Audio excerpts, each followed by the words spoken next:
I mean, what's pro football focus doing? Last week they had Brady. This week they got Pitt. We're literally doing it differently from everybody else. As a matter of fact, moving forward from this point on, I will not make reference to PFF.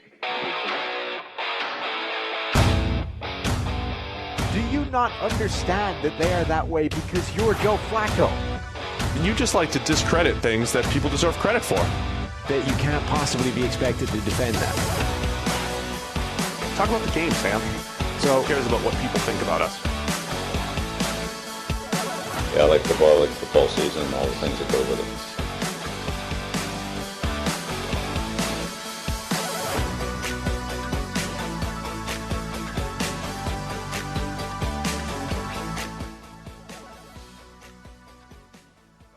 Steve Palazzolo here with Sam Monson.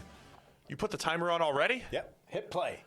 All right, we're getting right into it today. I still love that Belichick sound, by the way. It is great. From our intro. Man, I was going to talk about your shirt, too. Yeah? Reset the timer. Ultimate Warrior, man. That was my theme music when I came out to pitch. Your theme music, my Twitter avatar thing. Right. Yeah. We are connected. Through the Ultimate Warrior. Yeah. I need to get some more tassels or something. You do. A rope to shake. That could be our new intro. You shaking the ropes. Shaking a rope. Ultimate Warrior style. Perfect.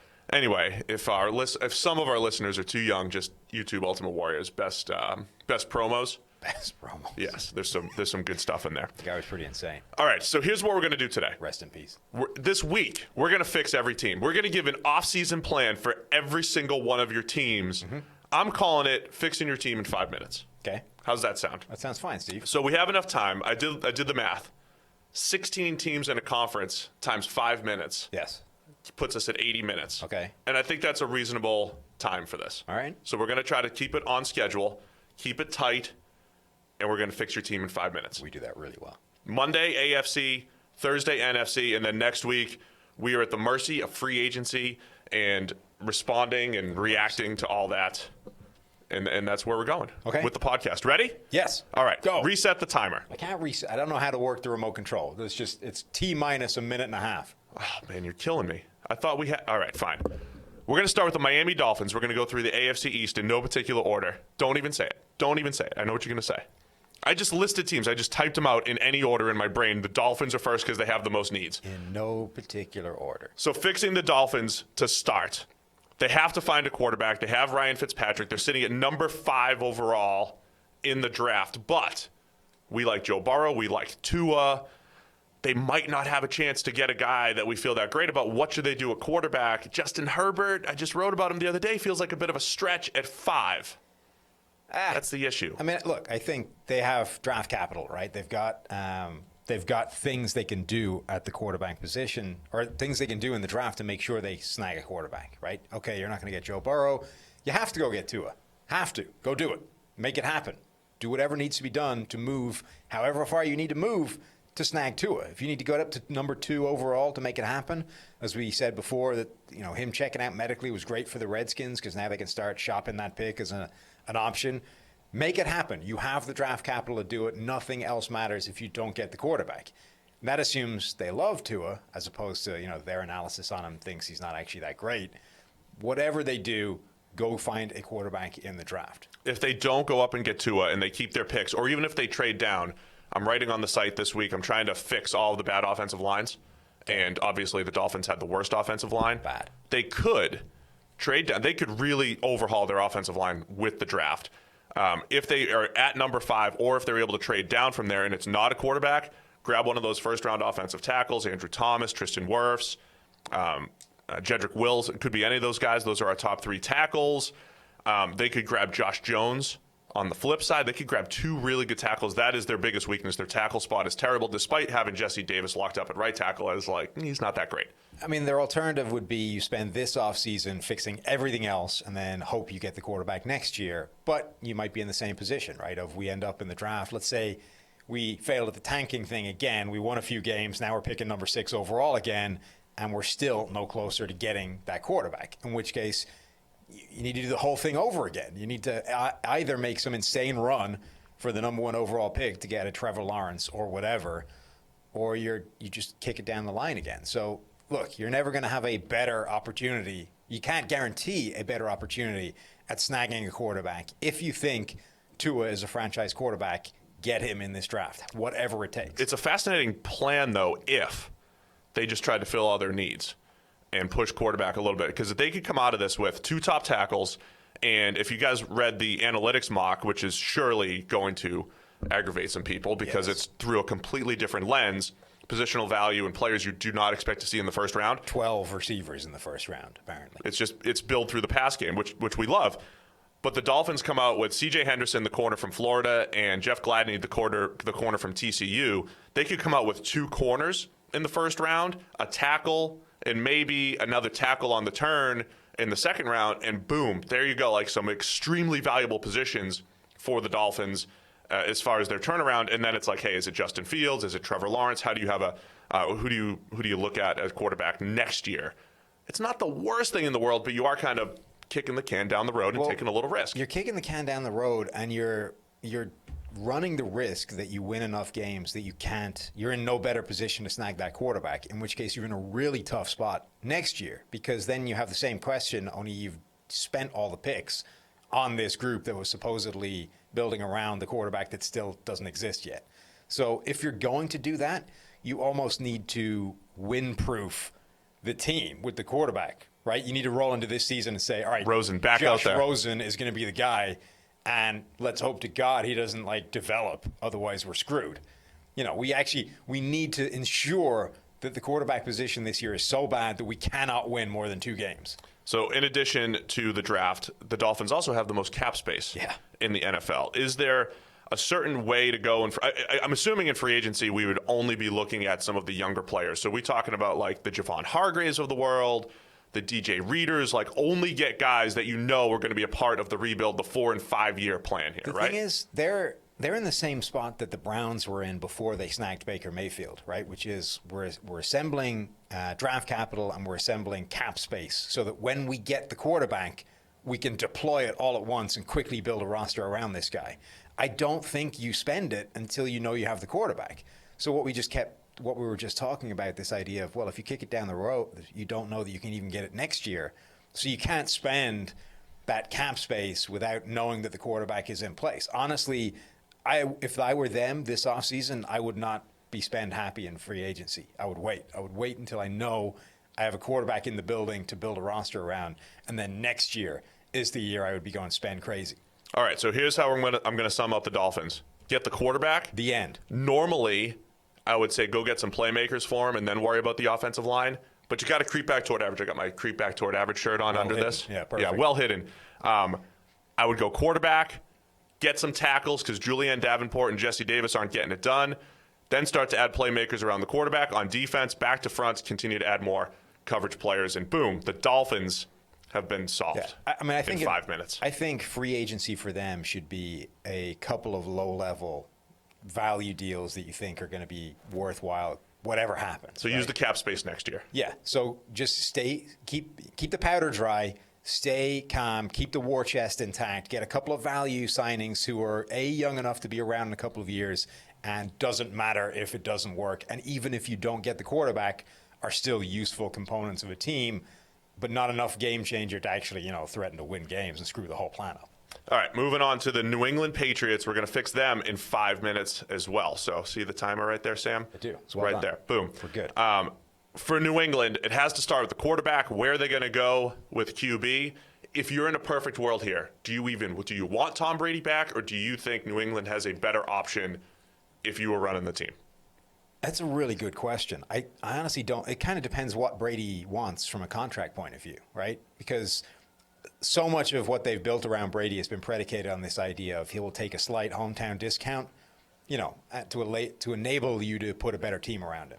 Now, I think that's probably been overblown a little bit, and it's not like he's been doing this for like $4 million a year. Our guy Timo quantified it. It was worth about a win or so, win and a half over 10 years. But it's more to the point in terms of contract, it's basically a slot receiver a year, right? It's a number 3 wide receiver every year that he's been doing this, which is useful, but it's not like they're building an entire offense based on the cap money that Tom Brady has been saving them. So if he's willing to do that again, okay, I think that's worth doing. If he wants suddenly market value again, I probably don't want any part of that. In any other year, I would not want to get rid of him on the basis that there's no viable alternative. This year, given that he's now 42, he's started to show signs of decline again. And suddenly we're in this quarterback-rich marketplace in terms of free agent options. I would think seriously about using this as the opportunity to move on and get a replacement. So who's your replacement? There's a lot of rumors. Teddy. So you're bringing Teddy into New England. Tell me that's not a great fit. Oh, I think it'd be a good fit. Now, look, I'm not saying Teddy Bridgewater is Tom Brady, obviously. I am, though, saying that Teddy Bridgewater in that offense is a really nice fit. And whoever the quarterback is, whether it's Teddy, whether it's Tom Brady, or whether it's somebody else, they have to understand that they need to rebuild the weapons around him, right? So that's got to be their offseason plan anyway. So you give Teddy some decent weapons to play with. Their offensive line is not terrible, and that defense is good. I think that's a strategy that can win. So you're bringing in Teddy, and now how do you build the playmakers around him? You got the number 23 overall pick, and then there's no second-round pick because of Mohamed Sanu, who just had off-season surgery. Yes. Now, you're also bad traditionally at picking receivers in the draft. So I would think seriously at what I can get for that first-round pick, that number 23 overall. I would start calling up anybody with a viable wide receiver in the NFL and figuring out if anyone's going to move a player. Stephon Diggs, I'd be seriously tempted. I would throw number 23 at the Vikings for Stephon Diggs. And honestly, more. Like if I could get 23 and a player, I think that's well worth doing for Stephon Diggs. Odell Beckham, I think, would be another guy that I would throw number 23 at and see if we can move. The Patriots, I think, they need to make sure they hit on whatever they do with that number 23. I think you either need to try and get a proven commodity in the NFL, or you need to nail a first-round impact rookie wide receiver. Yeah, I think, well, certainly getting those playmakers, getting some sort of compliment to Julian Edelman, and you kind of hope Mohamed Sanu is going to come back and be a viable number 3 if you get a number 2. Now, look, if they added Diggs, for instance, to this, and it's Diggs, Edelman, Sanu, and Harry, that's not a bad group, assuming Sanu can come back from surgery and Harry can become more of a gimmick-type player. You have to replace Joe Thuney at left guard. They might have the internal replacement there with Yeldy Froholt, who they drafted last year in the 4th round. Great. They have to look at, They have to look at Marcus Cannon potentially being gone soon. Yodny Kajust, who they drafted. They drafted essentially 2 redshirt, 3rd and 4th round offensive linemen. I think they have the depth there. And then the question is tight ends. The draft is terrible at tight end. You might want to take a shot. Our top guy, Hunter Bryant, could be available as late as round 3. You got to take some shots at tight end as well. I mean, I think tight end is a perfect Patriots bargain basement free agent paradise, where all of these guys have some kind of red flag or question mark or injury history that's well documented. How perfect is it for the Patriots to snag like a Tyler Eifert and him suddenly get back to 2015 Eifert, and it's like, oh, look at the Patriots way. Right. I mean, either that or he gets injured and he never sees a feel for them, but I think Eifert should at least be one of the shots that they take, but there's got to be probably a cleaner shot too. It's a weak year, though, for free agency and the draft as far as tight end goes. Maybe that's the place where they trade and they try to stitch together the wide receiver core. I think free agency, because all these guys who got these red flags, I think free agency is a perfect spot to roll the dice at tight end for the Patriots. You take a Tyler Eifert, you take Jordan Reed, apparently got cleared the second they had to cut him from his concussion I would protocol. take a shot at, reclamation projects. Right. All that said, it's crazy that the Patriots have to put this much effort into offense. Don't forget, they're also going to lose 5, starters on the defensive side of the ball. You cannot completely neglect defense. So it's going to be an interesting offseason. A question emailed to us from a guy called Edward George about whether they should start thinking about moving on from Stephon Gilmore, who may be the best cornerback in the NFL, or arguably one, but is up there in terms of monster contract numbers. And, could you get 80% of the production for a lower dollar figure? I would say that the risky part there is the trickle-down effect in a man coverage scheme. If you're in a zone coverage scheme, I would say sell high. I think with Gilmore, it's really risky because they put so much pressure on him in the man coverage scheme. I don't know that they have the horses to get it done, although J.C. Jackson's coverage numbers are kind of insane over the past couple of seasons. The reason, though, that I bring up this email is that he signed off with Keep It Trimmed. So a big Manscaped Reed fan. Love our listeners. So there you go. Patriots, I don't know if we completely fixed them, but we gave you some strategies on where they might go. It still might be better off. Brady and playmakers for 1 or 2 more years still might be their best bet for the familiarity. All right, let's move on to the New York Jets and try to fix them in 5 minutes or less. The needs are everywhere. And if you look at their offensive line, which was already bad, 4 of them are free agents, 4 out of 5, with only Brian Winters scheduled to come back. Is this another team where if the goal is to build around Sam Darnold, again, my inkling is generally give them playmakers to throw to. They can get open. They can mitigate the offensive line. But you have to get back to, you got to creep back toward average. You have to do it. You cannot trot out the 30th best offensive line again and expect better results from Darnold. This is true. Everything around Darnold is a problem right now. There's no playmakers, and his best deep threat, Robbie Anderson, also a free agent. Correct. So there's literally nothing around him. Le'Veon Bell is around Sam Darnold, and as we just discovered last year, that if everything around Le'Veon Bell sucks, Le'Veon Bell is Le'Veon Bell. Let me just say, there's a lot of rumors about Trent Williams and trading for him. I would not trade for Trent Williams if I'm the Jets. He is a great player. He would immediately help them creep back toward average on the offensive line. If you have to give up draft capital, it is too risky. We were saying last year at this time, the best case scenario for the Jets, as much as we loved Quinnen Williams, and now he's got some issues, is to trade down from 3 because they gave up so many picks in the Darnold trade. They have not gotten the draft capital back to rebuild that roster since they made the big move to trade up for Darnold. They need draft picks, not one player to save that team. I think it depends on what it costs. So what if, for example, Trent Williams can be had for a 3rd-round pick? They've got 2. I'd consider a 3rd. Right. So 4th would be more ideal. But sure. I mean, I think that depends on the asking price, right? The Trent Williams thing is so toxic in Washington, they might be able to move him for whatever they can get for him. If a 3rd-round pick from the Jets would get it done, I would absolutely bring Trent Williams on board, even acknowledging what you're saying, that they need everything, right? So they need all the draft capital they can get. Ultimately, they need players that will actually fix spots. So for the certainty that Trent Williams comes in and fixes a spot, I would absolutely take him and move on, even if it costs me a 3rd-round pick. On the other hand, I think they're in the same kind of boat as the Browns in terms of get one of the proven commodities, right? Whether it's Trent Williams, whether it's Jason Peters for 12 games, whether it's Andrew Whitworth, whatever. Fix a spot, albeit temporarily. Just give Sam Darnold a prayer to work with, right? Give him a left tackle that you can forget about and then start plugging in players at other positions. And if anything, I'm going to be an advocate when we do get to the Browns and some of those other teams that you said for the Jason Peters, Whitworth type of guy, or Trent Williams. The thing is, Trent Williams is younger. He has more years expected, right, compared to Jason Peters or Andrew Whitworth. But I think the key there is you're buying time to actually draft and develop somebody at tackle. I don't mind Chuma Edoga he struggled last year, but all right, he's a good swing guy to continue to develop and everything. I really liked his potential coming out. So, right, especially in pass pro. Year 1. But what about Jack Conklin, who they'd been rumored, and then Schefter said he's not going to the Jets, and I don't know if he meant the Titans. I got to know what happened there.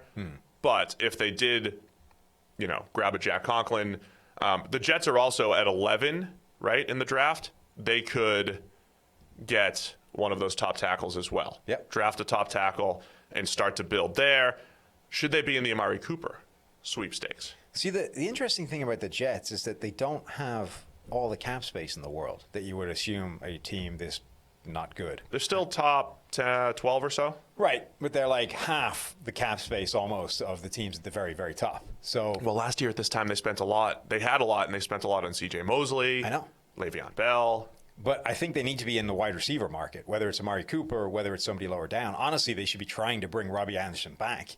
Outside of that, the good news is it's a great draft for wide receivers. So, take a swing certainly in the draft, but also try and add a piece somewhere in free agency. There are interesting options in free agency. If Robbie Anderson is pricing you out of his market, my budget, Robbie Anderson throughout the entirety of free agency is the Brashad Perriman reclamation project. I would be all on board seeing if that can be worked out. But again, they're kind of in the same boat as the Patriots. They need to attack receiver on multiple fronts because they don't have any. I've been of the theory. So deep passing is generally very much dependent on the receiver. Sam Darnold in general isn't a great deep ball thrower. I think if you're going to get that out of him, you need a great deep threat who's either going to get open or win in contested situations. And then Darnold at his best pretty good throwing the ball up to 20 yards, and I think that's how you stitch together that Jets offense. Ultimately, they need to do a better job than what they did last year. Everywhere that they attacked was lower value positions. Their top draft pick, interior D-line, Quinnen Williams. Okay, it's tough for him to make an Aaron Donald type of impact. They grabbed C.J. Mosley, who I said at linebacker, Le'Veon Bell over the last couple of years, bringing him in at running back. They need to, and now they're sitting there with their biggest needs in the pass game: wide receiver, corner. They've needed an edge for 15 years, really since John Abraham. They've really needed an edge for a while, but those are the positions they need to attack. Get back to an average on the offensive line, get some weapons, get some corners, and work from there. Jets, generally, solved-ish. There's a lot of work to do there with the Jets. Ultimately, though, trade down and get draft capital. They have not gotten that draft capital back. Some of these teams might take more than an offseason to fix. Fair. All right, Buffalo Bills. They're in an interesting spot right here, right? They're starting to build that roster around Josh Allen and doing a pretty nice job of it. They just added Josh Norman to the mix. What are your thoughts on Josh Norman now being that guy opposite Tre'Davious White? I would consider that a downgrade to Levi Wallace. Josh Norman looks pretty cooked at this point. I understand that the scheme is better and the scheme that coaxed his best years out of him, but I don't know that he has the juice left anymore. And Levi Wallace is kind of okay. So, let them battle it out and see what happens. Sure. I would say. I mean, if that's a fair competition, I would expect Levi Wallace to win. They did a decent job with Kevin Johnson, bringing him in as a reclamation project. Yeah, also didn't work out, but that's also because Levi Wallace is better than him. It was just a 1 year. It was a 1 year deal, right? It was a 1 year option. I'm okay with kicking the tires. Let's see what's left. But I wouldn't expect that to upgrade that group. I would, if you're going to upgrade the second corner opposite Tre'Davious White, I think you're probably going to need to do it in the draft or spend bigger in free agency. The Bills are at a spot in the draft where I think a lot of people are mocking wide receivers to them. So we keep coming back to the same concept of building through the pass game. I like the idea of adding another weapon to John Brown and Cole Beasley. I thought they did a great job of adding a specific deep threat, intermediate and deep threat in John Brown, who was fantastic last year, and Beasley, a nice slot weapon who gave Josh Allen a lot more open targets underneath. We've talked about this before, but if you had a third wide receiver, if it's a T. Higgins from Clemson or a Jalen Reagor from TCU, is there a specific way that you're going to go there? Is it a deep threat? Is it a bigger bodied receiver? Which way do you want to go there? Because I think finding that complement to Brown and Beasley is going to be crucial. Well, the Bills are also interesting because they have the third most cap space in the NFL. So one of the things, part of it, I think, is people are wrong about what they're saying about the Bills receiving core, right? They dropped a lot of passes, so people think they sucked. But ultimately, they were getting open all the time. Who thinks they sucked? I thought they were fantastic. A lot of Bills fans think they're not good because they dropped a lot of passes. So it's, the receiving core let down Josh Allen, because obviously Josh Allen can't be at fault for anything. I mean, so the Bills, they did a nice job last year. I agree. So one, I don't think they're as in need of receiver help as a lot of other people do. Two, they are, however, so this idea of the number one, right? Now, those two guys both get open a lot. I don't know that you would call either of them this unquestioned number one who can win in any scenario against any defense, against any cornerback. So if you want to say, okay, let's throw a legit number one into that receiving core, they could be in the Amari Cooper sweepstakes, given the amount of salary cap space they have. They're one of the few teams that could legitimately throw a market-setting contract Amari Cooper's way, and for it not to impact this roster overall in terms of negative salary cap implications. Then you have three legitimate receivers that can get open. Well, now you might have three guys that can get open at every level. Now you might have the best receiving core in the NFL all of a sudden. So now there's no freaking excuses for Josh Allen at all. He's got a legit number one. He's got maybe the best route-running slot receiver in the NFL, and he's got a genuine deep threat who he can't put the ball in the same area code as. You've got three players. You can't even mention his name without taking a jab at him. That are well-balanced, and that would make this receiving core, I genuinely think that would be the best receiving core in the NFL if they snag Amari Cooper, to the point where I'm talking myself into that being an awesome strategy just to make that happen. Well, yeah, of course it's an awesome strategy because we know, listen, we would do different things as far as always looking to the future at quarterback. I won't even get into those details because that would take too long.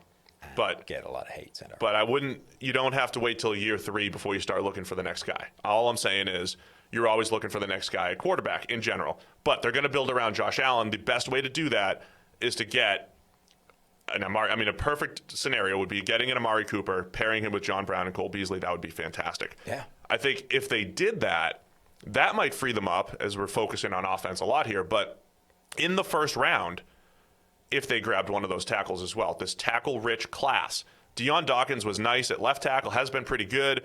But Cody Ford, last year's second-round pick, I still like him better at guard. If you could kick him into guard and grab one of those tackles, potentially in the first round, if they're available, I think that's a great way to build that offensive line, which they threw a ton of resources at last year, and they still have some work to do. They do. I think the other area they need help is just defense generally. Not because the defense is bad, but I think depth and succession plans. I think there's a bunch of places where they can, we've been talking all offseason about how we didn't grade many players on that defense particularly well, but the defense performed really well. And generally that means the coach is doing a really good job, particularly when that's like the third year in a row that that's happened, right? They have consistently been getting more than the sum of their collective parts on defense. Consequently, so don't look at that in a bad way. Look at that in a positive way. Honestly, that's been Sean McDermott everywhere he's gone. I know Right. it's not his defense per se, but it's his fingerprints. So let's start talking about that as an opportunity to make this thing special, right? If we suddenly start adding like legitimate superstar talent to this defense in addition to what they already have, think what the value add is there. Now you can start building a defense that can carry an offense to a Super Bowl championship. The same way the Denver Broncos did or the Seattle Seahawks did a few years ago. Like, they have the potential to do something like that if they add talent to this defense. I really like what they've done in the back seven, adding the athleticism of Tremaine Edmonds and adding, the safeties that, are pretty versatile in Jordan Poyer and Micah Hyde over the last couple of years. I think adding another edge rusher, yes, if it's a power edge like AJ Epinesa in the first round, I think that would be a good fit as well. Somebody opposite Jerry Hughes and somebody to open things up for Ed Oliver, last year's first rounder, on the interior. And I'd be all for giving Levi Wallace competition in the form of, say, a first-round cornerback. Let's bring in a legitimate superstar talent. Bills fans hate that more than Josh Allen slander, because I was giving them first-round corners last year in all my mocks. And that's, again, based off the premise that you literally can't have too many corners, right? It's literally nothing to do with Tre'Davious White. It's saying you already have one-star corner. Let's add a second-star corner and make Levi Wallace a third guy. Now you're cooking. I think they're in not a luxury spot, but a good spot to do that and continue to add valuable positions to try to take that next step. That's what I'm saying. You have a good defense across the board. So what happens if you replace a good starter with a superstar? All right, Buffalo Bills strategy at least laid out for 5 minutes. Moving on to the AFC North, we got the Cincinnati Bengals. They've got the first overall pick in the draft.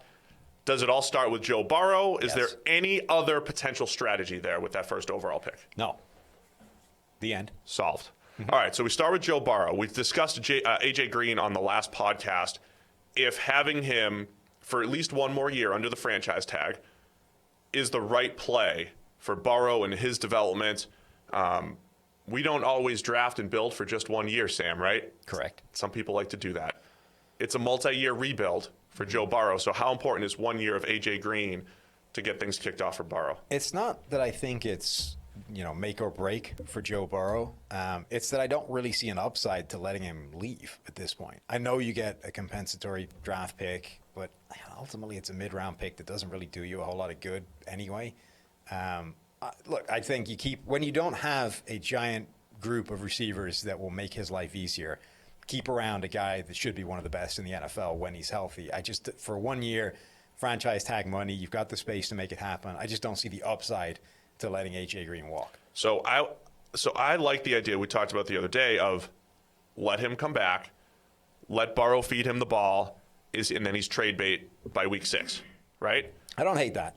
And then you give Burrow the rest of the year to figure out who he's thrown to. Is it Tyler Boyd long-term? Have they extracted more production out of John Ross, and he's going to be a long-term option? Have they drafted somebody? The top of the second, everybody's going to talk about Joe Burrow here. I'm fascinated by the top of the second round where the Bengals are sitting there again with the premium pick. There's going to be more good receivers on the board, more good corners on the board. So, again, these value positions. And then I don't think the tackles will be on the board, but the Bengals are getting Jonah Williams back. So I think Jonah Williams coming back at left tackle should improve their team. It looks like Cordy Glenn has worn out his welcome. But could they, Josh Jones is our 5th first-round tackle out of Houston. He could be there, top of the second round. Whether it's tackle, corner, or receiver, it's got to be a premium position on the turn there. And I think they're in a great spot for that to happen. I mean, the forecast guys mock draft had 12 receivers in the first round. Now, that's probably going overboard, but most people have like 6. And whatever, so 5, 6, 7, those receivers, A, they're really good players. And B, one of those is going to be sitting there with the 33rd overall pick. You're going to essentially have a first-round receiver at the top of the second round, and that could make a massive impact to this group, enable you to potentially trade A.J. Green before the deadline, midway through the season. But either way, you're going to be adding a valuable player to Joe Burrow, give him somebody to throw to, or, as you say, get one of the top tackles and try and shore up right tackle as well as left tackle. Bengals Ken brings up a good point because he's got all the Bengals thoughts here. Bengals Ken says Reggie Wayne in 2012 did stick around for one more year with the Colts for Andrew Luck's rookie season, and he was like uber possession guy, high volume guy, and then after that, the wheels fell off. I think he showed up in camp for the Patriots and retired, but they stole one extra year, aided in Luck's development. It didn't matter long term for the Colts, but I like that as a concept. Do you think anybody would be interested in John Ross? Do you think the Bengals could steal a 3rd-round pick for John Ross anywhere in the open market? Like, he's flashed enough, and speed receivers are kind of at a premium, even though there's a million of them in the draft. Do you think they could steal a 3rd-round pick as a reclamation project? If they could, I would flip them. If not, I would try to reclaim them myself. You try to reclaim them yourself. It's been so, there's been so little, so little glimpses of what should be for a guy with 4.22 speed. I know. That it seems really hard to imagine a team giving an awful lot to acquire him. He has 716 career yards in 3 seasons. Now, I mean, huge amount of that is missing all that time, but it's a longer learning curve, slower learning curve for receivers. I'm just intrigued by it. It shows, I think, how tough it is for Deshaun Jackson to become a legitimate 10-year deep threat. Yeah. And how Will Fuller, comes in, and when he is healthy, is a game changer for the Texans. It shows how difficult it is. It's way more than just running 4-2, 4-3. Those guys are skilled all around, Tyreek Hill and all that stuff. But I'm fascinated by the receiving core going forward for Burrow. Offensive line strategy, if they did, you have Jonah come back and did draft Josh Jones top of the second, you don't have to have Bobby Hart out there at right tackle. I know they locked him up. And that's, thank God. If they're just not, they're going to pay him over $6 million this year. If they're not tied to that contract and they're able to move on, they'll be able to rebuild that line a little bit quicker. Then they have to figure out the interior. I start with the tackles and then work my way to the interior, which is also a disaster. So I mean, part of fixing the Bengals would be stop making moves like signing Bobby Hart to a large contract extension. Like if we could all agree this offseason to not make any more of those ridiculous signings, that would be ideal. Anywhere they should go in free agency, they've got a little over $9 million as of today in cap. No, I'm looking at the wrong. Sorry, I'm looking at the wrong numbers. No, they got like 49 million. Sorry, 45. I actually 45. Accidentally clicked on 2016. I'm like, what? So they're middle of the pack as far as free agent money goes. Is this another one of those, like, let's slow play it until we build from within? No, I think they can definitely, I think, should be looking at creeping back toward average in the interior of the offensive line, right? So maybe try and fix your other tackle spot in the draft. That should, in theory, give you 2 decent bookends. Now let's start, or not now, but you should also start trying to replace the absolute weak links in the middle of your offensive line for guys that are at least viable. You know who'd be a really good fit for them is Joe Thuney. Joe Thuney. As far as his skill set, zone blocking scheme, he could do that pretty well. I mean, I wouldn't hate that at all. I think you can target some guys that are just viable, though, on the interior, right? Without going crazy with your free agent spending. Sort of keep the war chest in place, but get guys that are just sort of halfway decent interior players. That's what the Bills did last year. Bring in like a Quentin Spain, Mitch Morse, Ty Nsekhe, and it's like, it didn't all work, but you're taking a lot of shots and hoping to find 1 or 2 players out of that mix. Yeah, so like, a Ron O'Leary or a Stefan Wisniewski or somebody that's not necessarily a long-term option, but a guy that you can go out there, start in the interior, and they'll be okay. I like which is a dramatic upgrade over terrible. All right, Bengals, fixed-ish. Let's move on to the Pittsburgh Steelers. They don't have a ton of cap space. They have a decision to make on Bud Dupree. Well, I can give you that one for a start. Give us the decision on Bud. Let him walk. Just let him walk? Yeah, save All the right. money. Save your money. You still have to find a complement on the other side of TJ Watt. That's what the draft's for. Okay. I would say I keep going back to the pass game because that's where things are going to be won and lost. What about a number one receiver? I don't think they have the ability to get one. How comfortable are you with this receiving core? Juju Smith-Schuster, Deontay Johnson, and James Washington. Like, on paper, I feel like the range of outcomes is wide. Yes. In a vacuum, it's like, here's Juju. I don't know if he's a true number one, so to speak. I don't trust him in every situation. I'd rather have somebody better than him.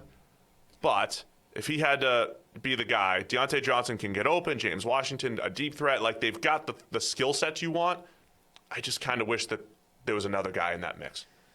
So I like collectively the talent of that group, that trio in particular. I think I wouldn't hate the idea of adding one in the draft. I wouldn't go out of my way to make it happen. Like, if value fell and I liked the receiver, I would take him, but I wouldn't be, going, we've got to come out of this first round with a wide receiver, otherwise everything's broken. I think you've got to look at what was throwing to those guys last year. The combination of Mason Rudolph and Duck Hodges was abysmal. So the trio that showed up last year should not be the trio that shows up with a healthy, good quarterback. Now, the other concern is Ben Roethlisberger is old, kind of fat, and looks like Matt Patricia right now. Do you want that guy leading your offense in 2020 and beyond? And even if you do... Well, in 2020, yeah, but how I much think has he beyond. got left? I think 2020, you have to. I mean, So just look at that draft class now, right? Eli Manning, done and retired. Phillip Rivers, broken down, hitting free agency, and his own team doesn't want him anymore. I don't think he's broken down. He's kind of broken down. He's regressed to the same points he's been at other points in his career. Right, only this time his arm is kind of like a noodle. His arm has been a noodle for about 6 years now. But it's more of a noodle now than it was. I don't know. And now you got Ben Roethlisberger, who, as I Yeah. say, is like in photographs out there looking like Matt Patricia. Like that group, the 2004 draft class, is kind of done. So where is your succession plan? Because it isn't Mason Rudolph, Duck Hodges, and Paxton Lynch. So are they the team with no money? Are they the team that brings in a Marcus Mariota as the backup? Like, they're just not in a great spot financially or as far as draft. They gave up a lot of draft capital. Here's when we go back to the Devin Bush trade. They gave up a lot of draft capital to go get Devin Bush. And at the time we said it felt like this, like, here's this big need that we have and we're going to go get it. But it's like Devin Bush moving up. Yeah, now they have 1 second-round pick in the first 2 days. Yeah, like to go from 20 to 10 as they did last year, it's like Devin Bush has to be worth 2 players. He's never going to be. Which as a linebacker is almost impossible. Right, he's never going to be.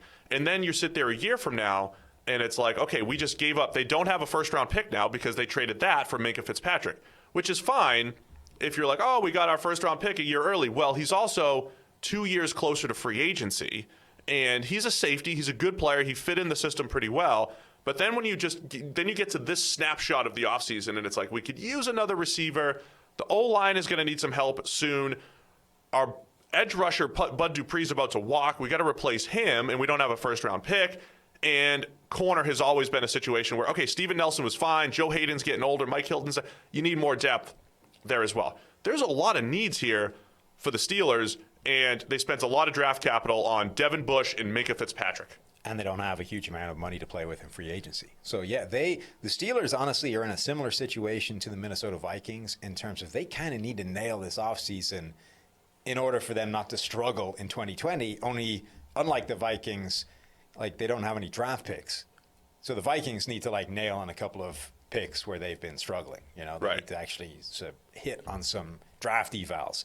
The Steelers don't even have, they don't have the picks to nail. They've got 1 second-round pick, and that basically needs to answer 3 or 4 different problems in one, which seems like a stretch. Yeah, and then when you look at so if you just look at their cap numbers for this year, you have Ben Roethlisberger, over $33 million. You have Stephon Tuitt, over $14 million. David DeCastro, over $13 million. And Cameron Hayward, over $13 million. Just looking at that from aging quarterback, who's still probably worth that. Big Ben is worth that. That's worth the risk. Well, we hope. Otherwise, everything is knackered. Of course. But Tuitt and Hayward, who are both really good players, but they're interior defensive linemen. And David DeCastro, he's a guard. I mean, it is from a positional value standpoint. That's a lot of money. Then you go down the list: Joe Hayden, aging corner; Marquise Pouncey, center; Steven Nelson at corner. Like, so, a lot of their most of their assets are locked up in interior offensive linemen and interior defensive linemen, which is why we're sitting here saying, man, some upgrades at corner, some upgrades at receiver, and some youth at tackle would really help this team. And then just figuring out the succession plan at quarterback. So I would absolutely try and look at a guy like Marcus Mariota, right? Not even necessarily him. But I just don't think, I don't know how you even afford any of that. One of these guys is going to end up having to take backup quarterback money because there's still a there's lot. fewer QBs than jobs in this offseason. And honestly, that's why I'm saying it's not necessarily Marcus Mariota. It's whoever is the guy left standing when the musical chairs stop and everybody else sits down on one, and you're like, oh, crap, there's no teams left. I have to take a backup job somewhere. Whoever that ends up being, whether it's Mariota, whether it's Jameis, whether it's Teddy, whatever quarterback is left standing, the Steelers should be trying to bring him in for a cheap backup quarterback deal, because if Roethlisberger, A, can't go, if he breaks down again, or if he gets hurt or whatever, or B, is really bad, you need that other option, because if you have to roll all through the season with Duck Hodges and Mason Rudolph again, you might as well just pack up and go home. And then B, the next thing that they should be doing is they should be attacking your list of reclamation projects at corner. So there's a bunch of guys that are going to go for very cheap money because they've been proven to not be all that good, but have talent. So a guy like a Ronald Darby, right? Can you get him in, even if it's a 1 year, $6 million kind of deal? Yeah. Right? Your cornerback situation is not great, and there are talented players out there that you could. The problem with Darby is he just becomes redundant to what they have in Hayden and Steven Nelson. Well, he becomes redundant, or he gives them another option, right? Like Yeah. maybe Darby comes in, you get the top level play that you saw at the end, and it coincides with a step back from Joe Hayden as he ages, or Steven Nelson not playing as well, whatever. It gives you other options. Hedge your bets at valuable forward. positions, essentially, Yes. at corner.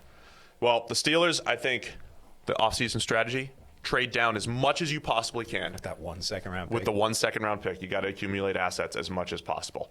All right, moving on. Who's my next team? Baltimore Ravens. How do we fix the team that had the best record in the NFL? I think the first thing they need to figure out is Matt Judon being a free agent, guy that we've talked about quite a bit here.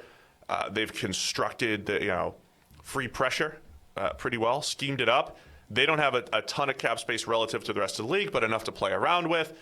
Do they bring back Judon on the franchise tag, let him walk, pick up a compensatory pick potentially, and then get the next guy?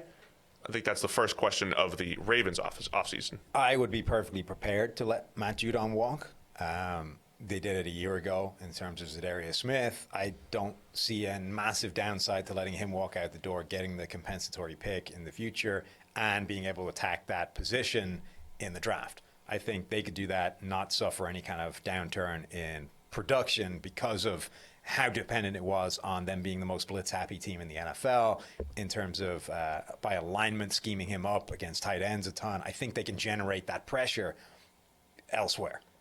The place where the Ravens have followed the PFF way, so to speak, is building back to front, right? So they let, as you said, Zadarius Smith, C.J. Mosley, Terrell Suggs, they let the valuable front seven players walk last year in order to go and sign Earl Thomas and make an even bigger strength in the secondary.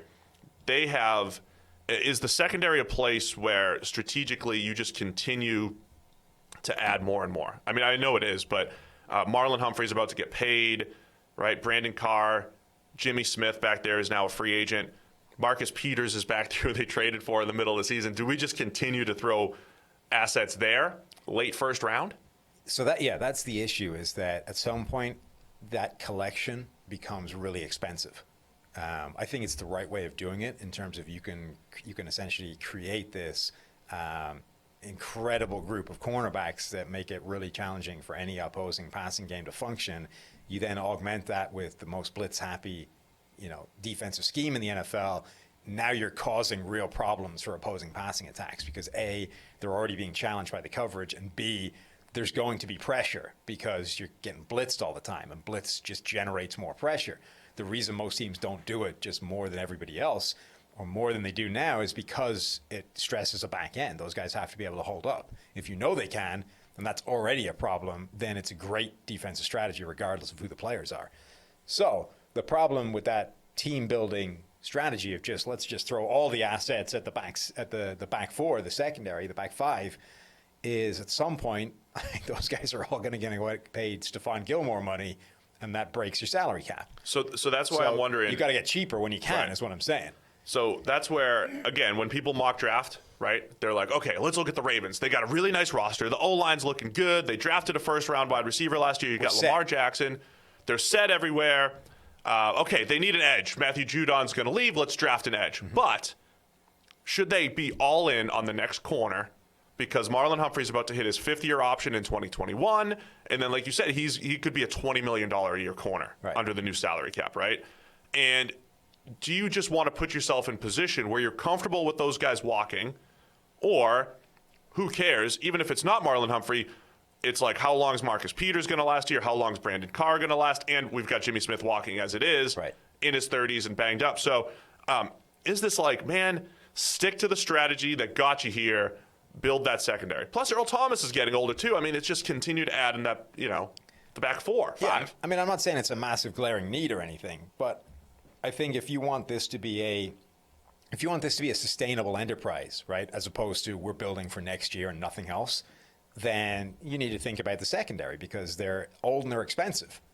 And if you can get younger and cheaper and not drop off in production, then hell yeah, do that. Even if it's not a need, you're not drafting for 2020. I think that's the mistake a lot of people make is we draft for this year and nothing else.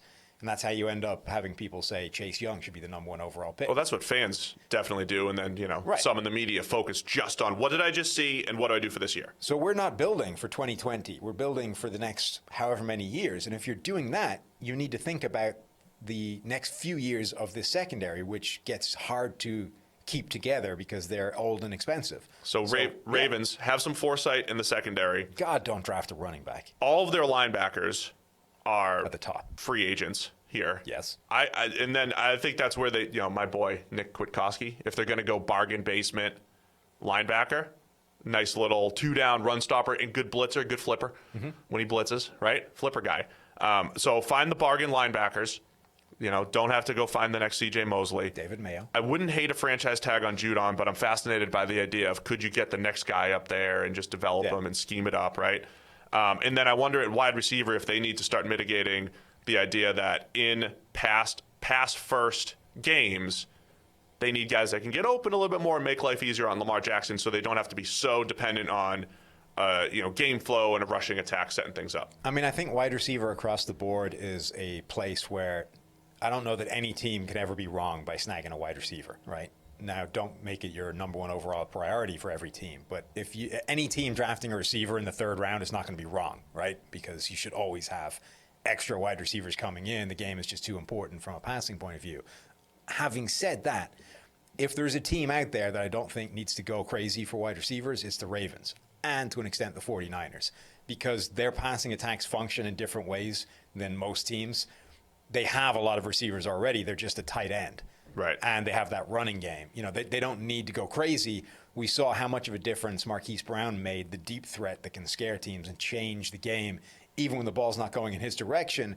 Sure, they could use a second guy that, is maybe an upgrade over a Willie Snead or a Miles Boykin, but I don't go crazy for it, Fair points. We've got the Ravens solved as well. They're going to go 16-0 next year because of that. All right, moving on to the Cleveland Browns. I'm going to just piggyback on what I said the other day. I think if their offseason starts with a Jason Peters signing and, say, Andrew Thomas getting drafted, it could be Andrew Thomas, it could be Tristan Wirfs, it could be Jedrick Wills at number 12 overall, I think you are instantly taking a bottom 10 offensive line. They were actually 11th worst maybe last year by our rankings. I think they're instantly in the top 15 and also looking for short-term and long-term fixes. Peters and Thomas say, I think it's this best case scenario to at least kick off the offseason for the Brownies. They're really interesting because their entire strategy went from, okay, we've nailed our quarterback. We finally got him. The jersey can stop ticking to the next guy. Now let's surround this guy with a team, right? Let's build an offense. Let's build a whole roster around this guy so that we can actually become good. And we're now the division favorites and we can go on a Super Bowl run and everything's going great, right? To, oh my God, the building is on fire. Quick, let's put it out. Let's get rid of the problem. Let's bring in Stefanski. Let's get a new GM. So they've gone from like, everything's great, let's roster build, to let's stop the bleeding in this offseason, right? So I think job number one is to do that. It's to, okay, we went from thinking Baker Mayfield was awesome to I don't even know if he's the guy anymore. So let's eliminate all the other variables, right? And one of those variables is we had Greg Robinson at left tackle, and right tackle wasn't great either. So if they do not sign a Jason Peters or an Andrew Whitworth or a trade for Trent Williams, something is broken. Now, I'm not saying that's the only fix, but job one should be let's get solid at left tackle immediately and forget about everything else. Well, especially the way Baker played, right? We know that the weaknesses at tackle made him play in a more skittish manner than we had seen from him previously, and the way that we had only seen him a little bit in Oklahoma. So, well, yeah, so the real problem is that we don't know that was doing it, but what we do know is that that's one of two possible explanations, right? Either Baker Mayfield inherently started to lean into all of his negatives and just start playing worse, or the bad, and that made the offensive line look worse, or the bad play at offensive tackle caused Baker Mayfield to start magnifying his negatives, and the whole thing spiraled. You know what I mean? But either way, you need to make that a one option answer, right? Let's eliminate the possibility that tackle is at fault here, and let's focus on Baker Mayfield. all right, let's talk hypothetically here. We talked about the Patriots, right? Number 23, you would trade it for Odell Beckham. If you're the Browns, would you trade Odell Beckham for number 23? And then you could grab an Andrew Thomas at 12, and then at 23 with this wide receiver talent, you get T. Higgins, you get Jalen Reagor, you get the next wide receiver. And have you seen enough of Odell Beckham paired with Baker Mayfield to give up on that combination yet? No. Or would you rather get the next guy? Here's the thing. If I was moving Odell Beckham, it would be because the sheer volume of, let's call them strong personalities in Cleveland last year was a mess, right? Now, I don't know where you put the blame with that, right? Was Freddie Kitchens a strong enough head coach to deal with all that and put it all together, right? Or is it just there's too much strength in terms of will and all that kind of stuff to pull in the same direction and function? Can it function that way? Now, I know Jarvis Landry and Odell Beckham were teammates together in college, so we've seen it can kind of work. But one, that was without a Baker Mayfield in there as well. Two, they were both, young and in college. Like, people change. They're both now multimillionaires and powerful personalities and players at the NFL level. They're not the same as they were when they were functioning perfectly harmoniously in college. So I would be asking myself if I think that combination can function.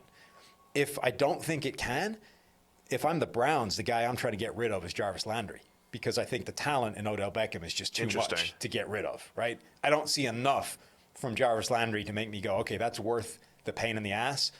I see enough in terms of upside in Odell Beckham to make me think, okay, that's worth the headache, right? I can roll with that and try and make that work. The way I usually look at rosters here, notice we haven't even mentioned a running back once as far as the rebuilds, but I look at rosters and I say, what kind of depth do you have at corner, quarterback, and then depth at corner, receiver, and then what is the O-line looking like, right?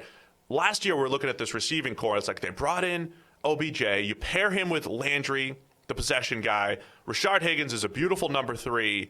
And even like a Tywan Taylor, who they bring in as like that random like 10 to 15 snap deep threat. It's like that is how I would build a wide receiver core, because it has the elements. A receiving core, I think, needs the elements to challenge the defense in every which way. On paper this year, though, the same group just looks... Rashard Higgins is a free agent. Odell Beckham was not on the same page as Baker the entire time. Right. Jarvis Landry is merely a complementary piece in that whole equation. Is that the place that they just might need an entire overhaul and find guys that are going to fit with what Baker's trying to do? Throwing the ball up the seam, give me some big-bodied guys that are going to go up and catch some of his tight window lasers that he is known for, that kind of separated him from some of the other quarterbacks we thought in that class a couple years ago. I think they should be drafting receivers whatever, because, again, it's a cost thing, right? If you can get cheaper at the same position, why not do it? But I want to be in the same spot as tackle in terms of eliminating variables, right? And if you completely overhaul that group, if you ship off Odell Beckham, you're left with Jarvis Landry, a rookie, Kaderil Hodge was the guy that was emerging late last season, has taken all Rashad Higgins' snaps and targets. Like, if that's your group, do you know what that should be producing from a quarterback point of view? Because I don't. Like, the rookie might suck. He might be N'Keal Harry in year one. Or he might be, like, you know what I mean? You're adding more variables to a problem you don't want to add variables to, which is we do not know anymore if Baker Mayfield is the future quarterback for the Browns. We need to make sure that the question we're answering is determined entirely by Baker Mayfield. It's not a mitigating circumstances with a receiver. It's not mitigating circumstances on the offensive line. It's we have patched those up. Those are viable. Now what does Baker Mayfield have? So fix Baker. I'd fix the tackle situation. I think the other big question, I love the way their corners are. You always add there, but Joe Schobert, bringing him back, probably not at that $10 million plus price tag, right? Correct. I think you've got to look at, the draft, try and find yourself a coverage linebacker somewhere in the mid-rounds. All right, moving on to the AFC South, starting with the Indianapolis Colts. Quarterback is the question, right? They have a lot of money tied up in Jacoby Brissett for one more season. Do you go the Phillip Rivers route? Do you go the Teddy Bridgewater route? Everybody at PFF has a perfect fit for Teddy. You love him in New England. Dr. Eager loves him in Indianapolis. I don't hate him in Indy either. I think that makes sense as a fit for a lot of the same reasons. It's a good environment. It's a quarterback-friendly ecosystem. Well done. Thank you. For you stealing my term. Using my term. It's not stealing. They have... they're well set up. I keep saying the great tragedy of Andrew Luck walking away when he did is that was the best roster that had ever been around him in Indianapolis, and we never got to see what he would do in it. Jacoby Brissett got that shot and didn't play any better than he did the first time around, even if his numbers were better, again, because the system is better, right? So you move on. Now, if you move on, Teddy's not a bad player to move on with. Neither is Phillip Rivers for different reasons, right? I think Phillip Rivers, because the ecosystem is better, can look better than he did last year with the Chargers.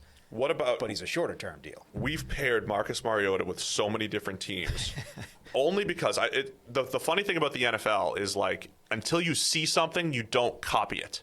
So what we saw last year is Marcus Mariota's the starter. They brought in Ryan Tannehill, and now all of a sudden it's like, let's copy that strategy. It just happens to be with Mariota now.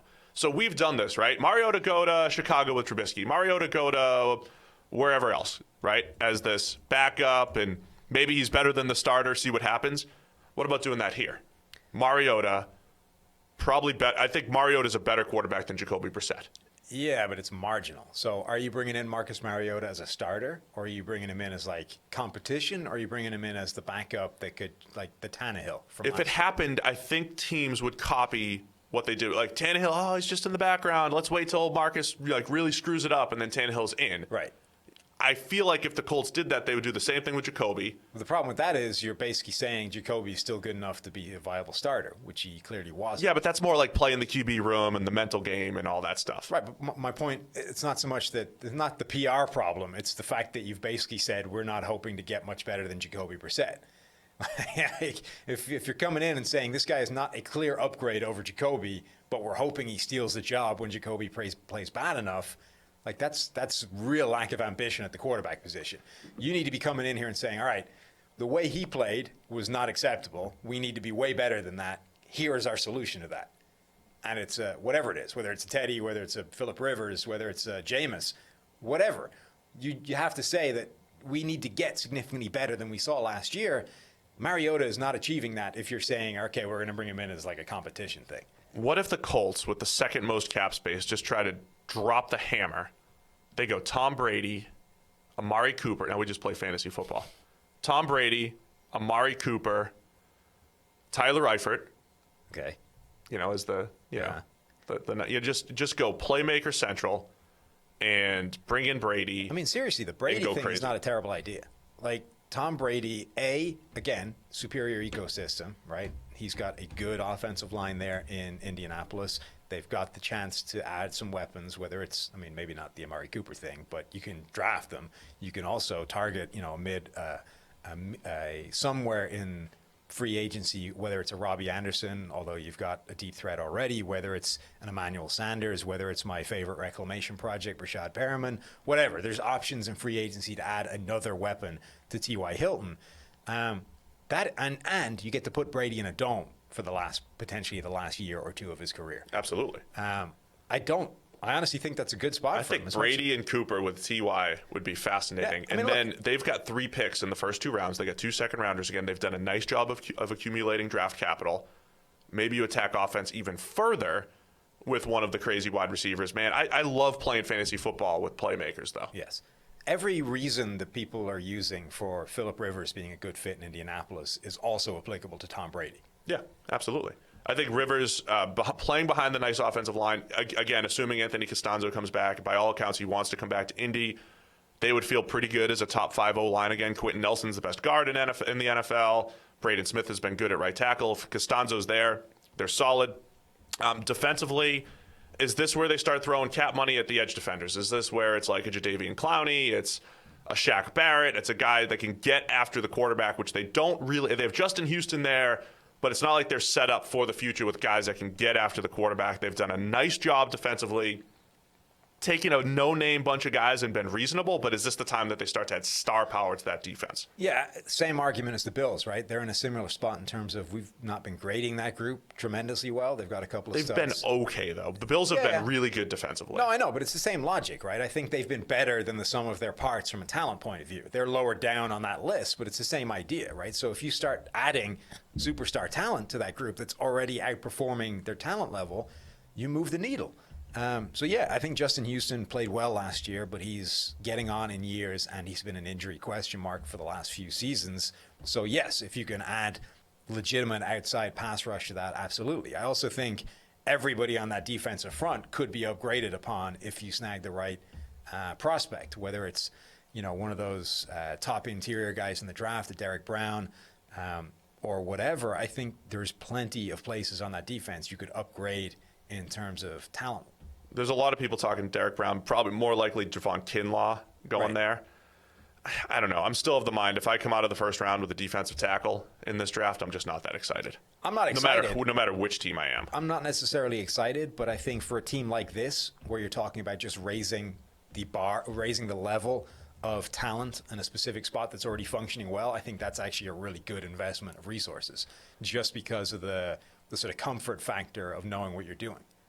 All right, so the Colts add some star power on defense, figure out quarterback.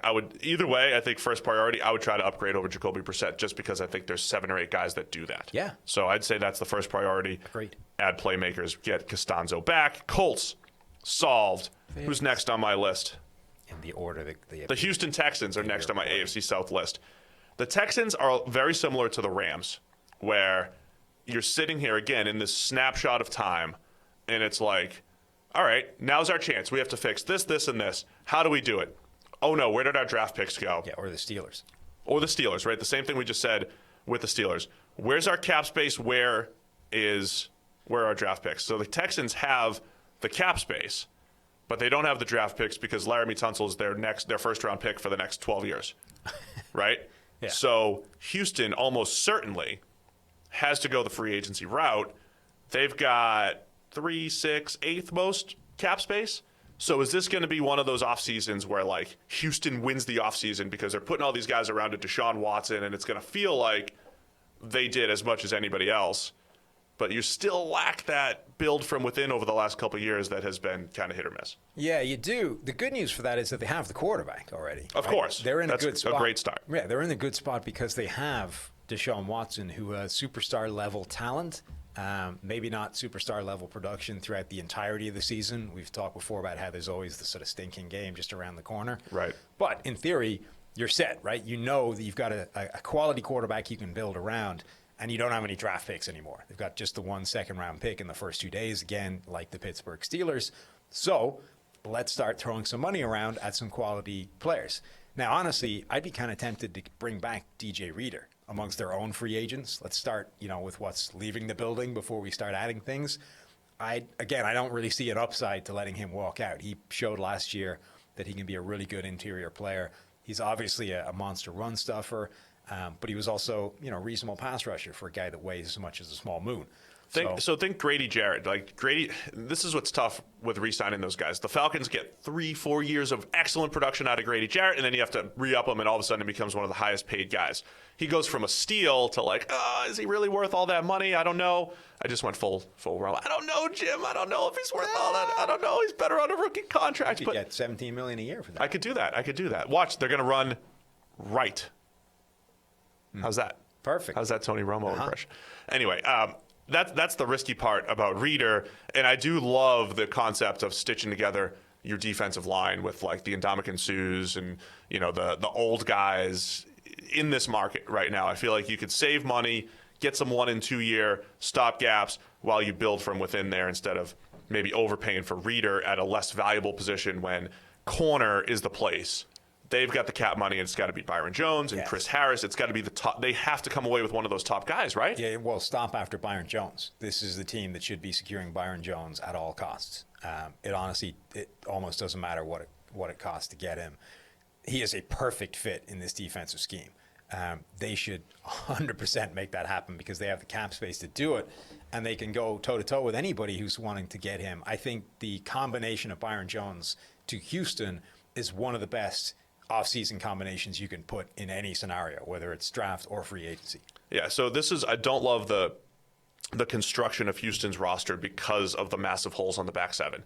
And I said it all year. I'm doing Houston radio every week, and it's like, how do you feel about them? They had one good game last week, coverage-wise, but I just don't trust them long-term.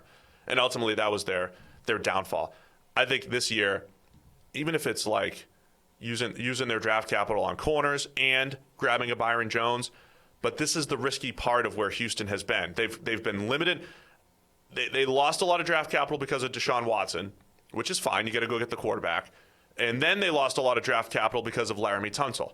I think I don't mind the one move to go get the quarterback, but the same thing I said about the Jets. Once you do it once, you then have to get it back. So like the ideal scenario is you go crazy in one trade to go get your quarterback. You feel good about him.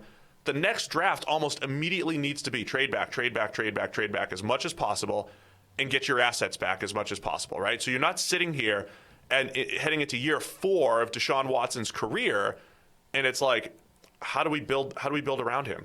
How do we give him a better offensive line? How do we give this team a secondary to handle shootouts and all that stuff? They're not in a great spot there. So they're going to have to spend the money, and I think, a Byron Jones as a starting point makes sense. But it might have to be even more than that too. Like I would love a long-term Byron Jones and then the whole Ronald Darby short-term deal. Like I keep coming back to like throw 1 year and see what you can get out of him. Yeah, I mean they're also in a spot where they're going to be hoping that last year's top draft picks pan out. This year, sort of like the Falcons, right, where they doubled down on the offensive line and everyone's like, all right, it's fixed. Like, well, it probably isn't fixed last year, but it might be fixed this year. And that's what I'm saying about they had such a hole at offensive line, not a lot of draft capital to do it. They attacked the offensive line, and then it's like, okay, all these other holes are popping out. It's whack-a-mole, Sam, it's what it is. Sure, but they have secured left tackle, right? If they get guard and right tackle nailed with Max Sharping and Titus Howard taking a step forward in year 2, suddenly the offensive line is actually in pretty good shape, and now you can really start to focus on the other holes that are appearing. And you have the money to do it in terms of a Byron Jones. You can add some depth in free agency as well with some of those bargain second wave free agents that are always the best place to spend your money anyway. And actually, suddenly that roster is not in bad shape at all, even if you only have the one first 2 day draft picks, the 1 second round pick in the first 2 days. I like your optimistic view. Thank you. A rare optimistic view from Sam there. Nice job. Playing whack-a-mole, get Byron Jones, get the corners, and expect that offensive line to just get better in year 2, which, O-linemen do. All right, AFC South further, Tennessee Titans. Let's go there. Quarterback. Well, they got to figure out how to replace Derrick Henry first and foremost. Okay. What do they do at quarterback here? What do they? I've said it all along that I don't see any way you can't franchise tag Ryan Tannehill and basically make him fail next year. Fail's the wrong word. Make him prove that he can't replicate what he did in 2019, because I just don't see there's any way that he can do that. But you're kind of bound to make him give it the shot because he played so ridiculously well. I think it would be an incredible move for them to say, we are so acutely aware of how unpredictive what you just did is, and how unlikely it is for you to repeat it, that we're going to let you walk out the door without any real option to replace that. I think that would be an incredible move that I'm not at all confident any NFL team would make. But the timing of this is tricky, right? Because they have to franchise. If they're going to franchise Tannehill, they have to do it before free agency. Yeah. There's a lot of rumors, Vrabel's FaceTime and Tom Brady. They're going to bring Brady in, right? If you take a macro view at the Tennessee Titans, though, they have trotted out 9-7 teams for like the last 10 years, right? Is what it feels like, right? They are a 9-7 team because they have 9-7 quarterbacks. I know Tannehill was a 7-2 guy last year, and he was outstanding last year.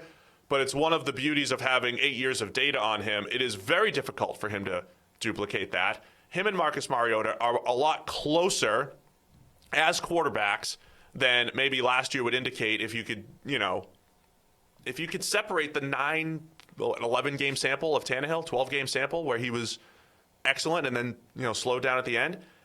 If you take that view, this is still a very good roster, right? In multiple years, a very good roster, pretty good quarterback play.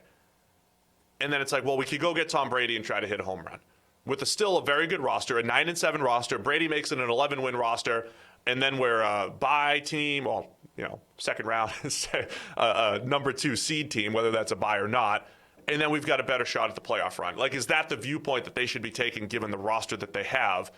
And it's like really risky to roll the dice again with Tannehill, isn't it? Yeah. I mean, Brady is the only quarterback, I think. Brady is the only other option, I think, that would enable them to do what I just said was impossible for the Tannehill thing, right? To say, no, you know what, we're going to go in a different direction.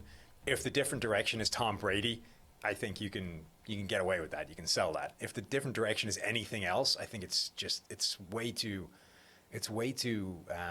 unusual a stand to take for them to honestly get away with it. Like, it would be nuts. So I think the Brady thing would work. I think Tannehill showed last year that he can play really well in that system, even if you project a step backwards towards more, first few years Ryan Tannehill, that level of baseline. I think this is still a functional offense. I think the Derrick Henry thing is worth covering. Obviously, from PFF's point of view, you don't pay the running back giant, contract money. You don't give him a Zeke Elliott kind of deal, because if the environment around him falls apart, so will his production. And if the environment around him doesn't fall apart, you can get most of that production from somebody else.